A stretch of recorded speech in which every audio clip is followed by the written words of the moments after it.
जय हिंद बच्चों। आज हम लोग क्लास 10 का मैथ में हम लोग बहुपद वाले चैप्टर को पढ़ने वाले हैं, है ना। तो चलिए शुरू करते हैं। बहुपद, ठीक है। चलिए, इसको पढ़ने से पहले आपको सबसे पहले चर और अचर ये क्या होता है इसको पहले समझ लेते हैं, ठीक है। तो देखिए, सबसे पहले बात करते हैं चर का, ठीक है। तो जिसका मान बदलते रहता है उसको बोला जाता है चर, ठीक है। और देखिए, इसमें अ लग गया पहले, यानी इसका जस्ट उल्टा, यानी जिसका मान बदलता नहीं है उसको बोला जाता है क्या, अचर, ठीक है। देखिए, ए से जेड तक का लेटर में टोटल 26 लेटर होता है, ठीक है। उसमें से ए बी सी डी, है ना, और अंक और संख्या, ठीक है, ये सब मिल के बनता है क्या, अचर, ठीक है। अचर में क्या क्या दिखेगा, ए बी सी डी, अंक दिखेगा, संख्या दिखेगा, ये सब मिल के क्या बनता है, अचर बनता है, ठीक है। और जो लेटर बच गया ई से लेके जेड तक उसको बोला जाता है चर, है ना। तो चर में लेटर कहाँ से आता है, ई से जेड तक, ठीक है। आपको समझ में आ गया है। अब बात करते हैं बहुपद का। ये बहुपद क्या होता है, बहुपद, ठीक है। तो इसमें क्या होता है, इसमें चर का पावर धनात्मक पूर्णांक होता है। क्या होता है, धनात्मक पूर्णांक होता है।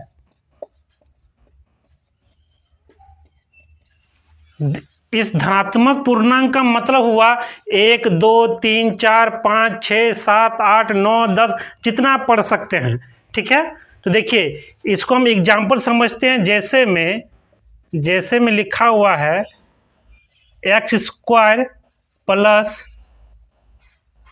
7x प्लस 12, ठीक है। तो देखिए, इसमें चेक कीजिए चर। देखिए, यहाँ चर का पावर क्या है, 2 है, ये धनात्मक पूर्णांक है। यहाँ चर का पावर कुछ नहीं, मतलब क्या है, 1 है, ये भी धनात्मक पूर्णांक है। तो हर एक चर का पावर क्या है, आप धनात्मक पूर्णांक है। क्या है, धनात्मक पूर्णांक है। इसीलिए ये वाला क्या है, ये एक बहुपद है। क्या, ये एक बहुपद है, ठीक है। और एक एग्जाम्पल लेते हैं।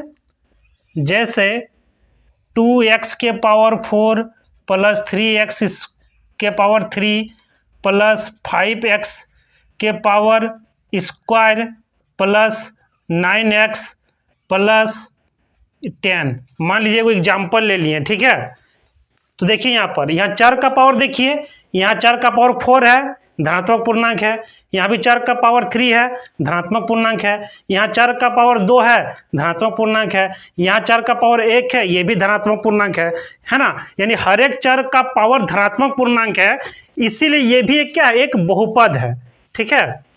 अब आइए और एक एग्जाम्पल लेते हैं। जैसे लिख दिए x, जैसे लिख दिए यहाँ y के पावर 2 प्लस y के पावर -1 प्लस 3। तो देखिए, यहाँ देखिए, ये चर का पावर ये 2 है, ये आपका धनात्मक पूर्णांक है। यहाँ चर का पावर क्या है, -1 है, तो ये धनात्मक पूर्णांक नहीं है, माइनस में आ गया, यानी ये धनात्मक पूर्णांक नहीं है, यानी ये वाला आपका बहुपद नहीं होगा, है ना। क्योंकि बहुपद में क्या होगा, चर का पावर हमेशा धनात्मक पूर्णांक आएगा। क्या आएगा, धनात्मक पूर्णांक आएगा। समझ में आया। और एक एग्जाम्पल देख लेते हैं। जैसे लिखा है √y प्लस 3, ठीक है। बताइए, ये आपका बहुपद है, तो ये भी बहुपद नहीं होगा, क्योंकि रूट का जो मान है वो 1/2 होता है। कितना होता है, 1/2, और 1/2 आपका धनात्मक पूर्णांक नहीं है, इसलिए ये भी आपका बहुपद नहीं होगा। तो समझ में आ गया बहुपद को कैसे पहचानेंगे। अब बच्चों, हम लोग पढ़ेंगे द्विघात बहुपद। क्या पढ़ेंगे? द्विघात बहुपद।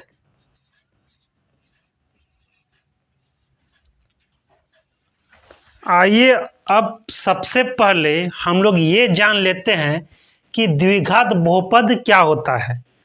देखिए, बहुपद का मतलब को आपको समझा दिए हैं। द्विघात का मतलब होता है, द्वि मतलब होता है दो, और घात मतलब हाईएस्ट पावर। तो जिस बहुपद का हाईएस्ट पावर 2 हो उसको कहा जाता है द्विघात बहुपद। ठीक है, इसको हम लोग लिखते हैं ax² plus bx plus c के फॉर्म में लिखते हैं। ठीक है, तो द्विघात बहुपद का फॉर्मेट ये है, ax² plus bx plus c। ठीक है, इसमें से a जो है वो x² का गुणांक है, गुणांक x² का गुणांक आपका a है, x का गुणांक, x का गुणांक ये आपका b है, और c जो है वो आपका अचर पद है। c क्या है? अचर पद है। ठीक है, और यहाँ पर और एक बात ध्यान देने का बात यह है कि यहाँ जो है a b और c ये आपका वास्तविक संख्या होना चाहिए। कौन संख्या? वास्तविक संख्या। ठीक है, और एक का जो मान है वो 0 के बराबर होना नहीं चाहिए। a 0 नहीं होना चाहिए, क्योंकि a 0 हो जाएगा तो ये पूरा को 0 कर देगा। ठीक है, तो a का जो मान है वो 0 नहीं होना चाहिए। ठीक है, इस बात को ध्यान देने की जरूरत है। अब जैसे में देखिए, जैसे में लिखे हैं x² प्लस 3x माइनस 10, तो ये क्या एक द्विघात बहुपद है, क्योंकि इसका हाईएस्ट पावर कितना है? 2 है। उस तरह और एक एग्जाम्पल ले लेते हैं, x² प्लस 7x प्लस 12, ये भी क्या है? द्विघात बहुपद है, क्योंकि इसका भी हाईएस्ट पावर क्या है? 2 है। अब स्टूडेंट हम लोग इस क्वेश्चन को हल करेंगे। क्वेश्चन क्या है? द्विघात बहुपद इतना का शून्यक निकालें। तो जब भी ऐसा क्वेश्चन रहे शून्यक निकालना, तो आप क्या करेंगे? x² प्लस 7x प्लस 10 बराबर 0 पुट करके आप इसको सॉल्व कीजिएगा।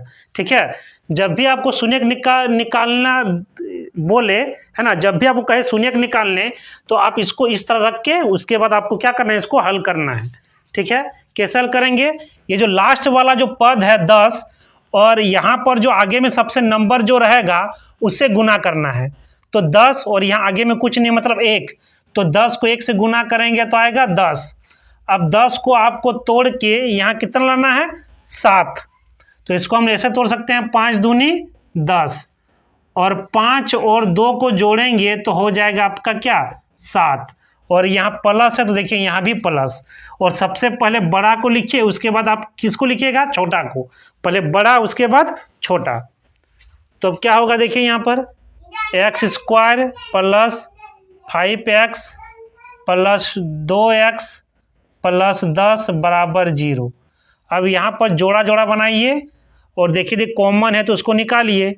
जैसे यहाँ x का कॉमन है तो x को बाहर कीजिए, यहाँ x बचेगा, और यहाँ x बाहर निकल गया तो यहाँ बचेगा 5, प्लस यहाँ कॉमन है 2 का, तो यहाँ बचेगा x और यहाँ बचेगा 5 बराबर 0। इसको गुना कर देंगे तो इतना ही आएगा। 2 को x से गुना करेंगे 2x, 2 को 5 से गुना करेंगे 10। अब ये दोनों सेम होना चाहिए, यदि सेम नहीं है तो जान लो गलत बनाए हैं। तो इन दोनों को एक साथ लिखिए, x प्लस 5, है ना, दोनों में से एक लिखना है और इसको अंदर डालना है। कितना हो गया? x प्लस 2 बराबर 0। अब यहाँ से अलग अलग करना है, x प्लस 5 बराबर 0 और x प्लस 2 बराबर 0। तो यहाँ x का वैल्यू आ गया आपका -5 और ये x का वैल्यू आ गया आपका -2। ठीक है, तो देखिए यहाँ पर हाईएस्ट पावर कितना है? 2 है, तो इसका भी शून्य के गो निकलेगा? 2 गो। ठीक है, इस चीज़ को याद रखना है। ठीक है, ये जो निकला ना, ये जो निकला इसका नाम क्या है? इसका नाम है शून्यक। क्या नाम है इसका? शून्यक। इसका और एक नाम है मूल। इसका और एक नाम है गुणनखंड। क्या नाम है? गुणनखंड, है ना। तो इसका कितने गो नाम है? 3 नाम है।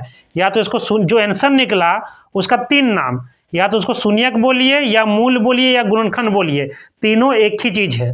ठीक है। कभी कभी इसका उल्टा भी दे देता है। उल्टा मतलब क्या?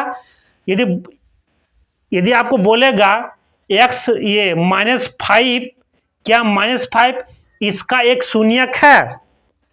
तो आंसर होगा हाँ शून्यक है। अब कैसे है? तो देखिए x का वैल्यू यहाँ जो मान निकला है ना, चाहे वो -5 हो चाहे -2 हो, इसको एक एक करके यदि यहाँ पर पुट करेंगे तो इधर 0 है तो ये भी क्या हो जाएगा आपका? 0 कर देगा। इसको क्या कर देगा? 0। ठीक है।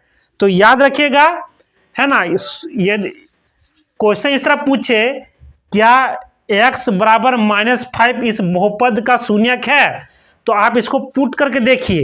यदि 0 आ रहा है तो शून्यक है, यदि 0 नहीं आ रहा है तो शून्यक नहीं है। ठीक है। तो देखिए इसको पुट करके देखिए कि शून्यक है कि नहीं। तो यहाँ पर x का वैल्यू दोनों में से कोई भी ले सकते हैं, है ना। दोनों लेंगे तो भी 0 आ जाएगा। चलिए हम -5 रख के देखते हैं। यहाँ पर ये LHS है, तो LHS कितना है आपका? x² + 7x + 10। यहाँ x का वैल्यू कितना रखिए? -5। तो -5 का स्क्वायर + 7 गुने -5 + 10 कितना हो जाएगा? इधर 25, 7 × 5 = 35, प्लस माइनस माइनस हो गया, यहाँ हो गया 10। 35 और 10 35, -35 बराबर कितना हो जाएगा? 0। देखिए 0 आ गया कि नहीं? RHS में मेरा 0 है, इधर भी मेरा 0 आ गया। ठीक है। RHS में भी क्या है आपका? 0 है। तो यहाँ पर LHS बराबर RHS। ठीक है। यदि आप यहाँ -2 भी रखेंगे, x का वैल्यू -2 रखेंगे तो भी आपका 0 ही आएगा।